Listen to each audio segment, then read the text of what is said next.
Search is on for dozens of passengers who traveled on a cruise ship struck by hantavirus and then got off. As Fox 13's Greg Palcott reports, it comes as the other passengers on board continue their journey to Spain for medical assessments. Nearly 2 weeks after the first passenger died on board the MV Hondius, more than 24 others potentially exposed to hantavirus left without contact tracing. The ship's operator says they come from at least 12 different countries, including the U.S. Public health officials are now trying to track them down and in some cases monitor them for potential infections. The incubation on this virus is relatively long. It could be a week, but it could be up to 2 to 3 weeks. So we're going to have to keep a close watch. 3 people have died and several others are either confirmed or suspected to have contracted the virus.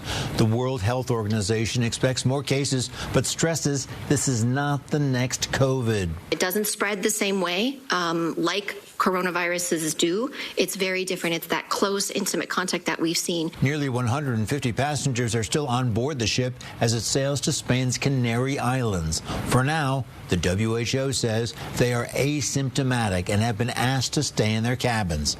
Anyone who shows symptoms will be isolated immediately. The ship is doing everything possible to take the public health measures, so the overall risk that from our side is minimal.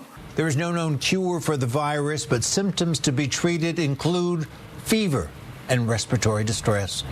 In London, Greg Palcott, Fox News. Another day and no peace deal between the United States and Iran. Now the Iranians have created their own agency to control shipping in the Strait of Hormuz. The government agency will access and tax vessels going through the strait. The Iranian delegation is still reviewing the latest peace proposal from the U.S.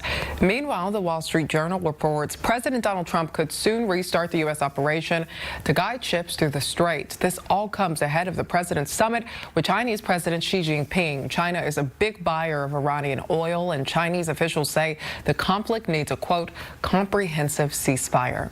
Oil flowing through the Gulf matters a lot more to China and President Xi than it does to the United States. I've always believed that there is an opportunity to work with the Chinese to have them pressure the Iranians to make better decisions.